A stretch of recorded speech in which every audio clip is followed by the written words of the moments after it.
Hey everyone, welcome to another helmet ballistic test video. I'm Mike B with my lovely Canadian assistant, Devin K. behind the camera doing some work, and we'll also be doing some shooting. We've got the long awaited and asked for even us, the M1, the US M1. This is a Vietnam era M1 shell. If you want to know the history about the different kinds of shells and stuff and the difference in the metal, if there's any, Devin K has got that on his channel, which you should check out. I'll put a link in the description if I remember. Otherwise, it's youtube.com/Devin K. Anyway, we got the M1 out here. It's got the high pressure liner in it, and it's pretty trash. And it's also got cracks in the shell, if you see that, which is how they were issued, unfortunately, a lot of times. So we'll take that into consideration, try to avoid those cracked areas, but it is what it is. Yeah, so the reason we actually do these tests and the reason I'm going to be shooting a piece of history and destroying a piece of history is A, because this one's junk, and B, the amount of educational value that you're going to get out of actually doing this test and viewing it and having it on record far outweighs the actual historical value of this particular helmet. So that's why we're doing that. And before we get started, I have to say this because every single video, helmets aren't designed to stop bullets. I get that. So does Devin K. So does anybody that collects helmets. I get that. They were not designed specifically to stop projectiles directly hitting the helmet. I get that. Now the reason we do this is because they were designed to stop like debris and dirt and fragments and stuff like that, not direct hits. There, end of that. But the reason we do this is because we're both just genuinely curious, and so are YouTube viewers, about what different designs, what different helmets from different countries are capable of stopping at any given point. So we're going to be running 32 ACP through 357.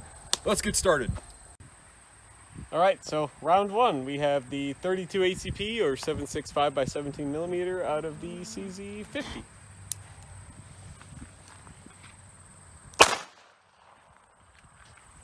That doesn't bode well. Are you shitting me? That doesn't bode well at all. Oh, sorry.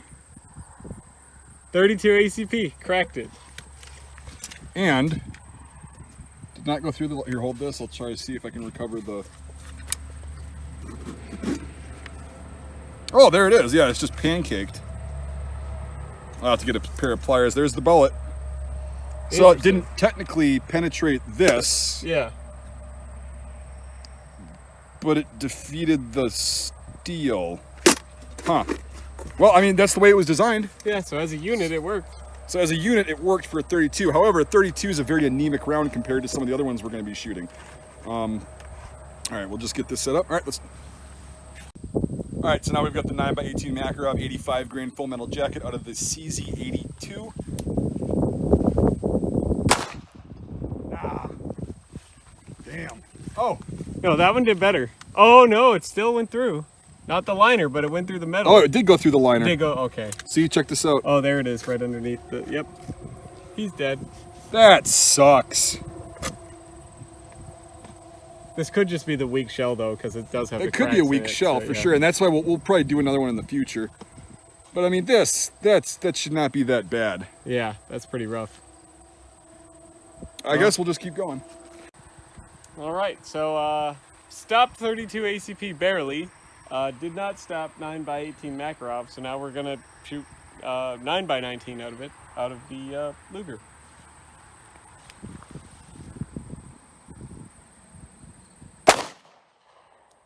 Oh, are you shitting me? That did better. Didn't go through. Interesting. How in the hell? That's rough. But you can see where those. Yeah, those not weak even points. anywhere near close. It caused where that split already was to break open. Yeah. I mean, still not good results. No. It's really caving in a lot more than it should, even with the support of the liner. But it did defeat it, technically. Now, these cracks, unfortunately, you're going to find these a lot on the later production M1s.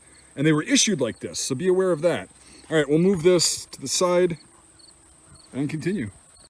Now we're going to be doing the 45 ACP 230 grain full metal jacket out of the Colt model 1917.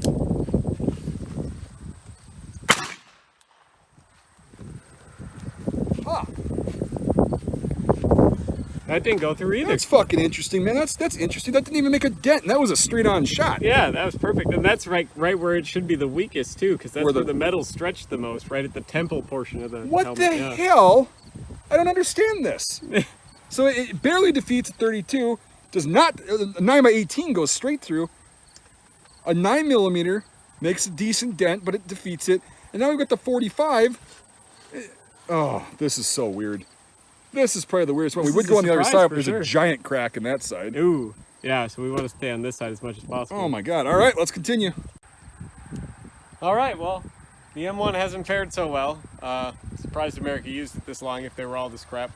But we're gonna put it up against something that it actually did go up against, the 7.62 by 25 Tokarev out of a Tokarev.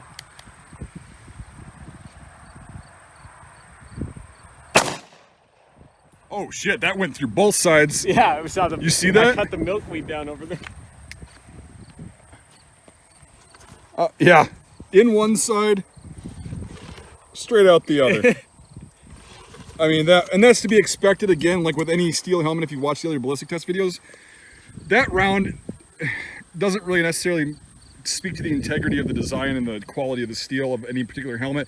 That is the gold standard, or was the gold standard for body armor, defeating capabilities for a long time. For basically 50 years, yeah. Yep, so that doesn't really, but again, this helmet's just really weird. All right, let's just do one more and then we'll conclude the video. Now we're going to be doing the 357 Magnum with a 142 grain full metal jacket bullet out of the Ruger GP100. Don't have high hopes for this one. Me neither.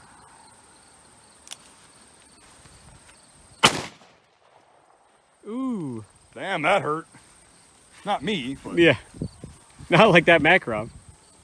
Yeah. Ooh. Ooh. Right here. Yeah, I know, I see it, but I'm looking for an exit. I don't think it had an exit. It looks like it caught right here. See that little bulge? Yeah, here, let me put this down and take it apart. Oh, well, I'll show you first. There's the entrance hole. So I don't even know if I'm going to be able to get the liner out. It caved the whole thing in. Well, there, the liner's coming out. So it did go in there, but it just splashed on the other side right there. That's what I said. It looks like it just had a little bulge right there. Yeah. Well, there's part of a jacket or something. Yeah. Oh, that 32 bullet fell out from the shock. Oh, there we go. That's a weird performance, dude. It is. I'm kind of alarmed by that. All right, let's wrap the video up.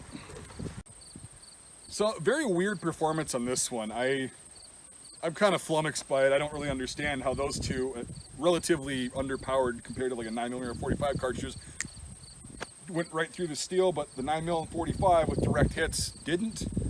And then, I mean, the 7.62 Tokarev and the 357, of course, that's not a surprise that it goes through a steel helmet.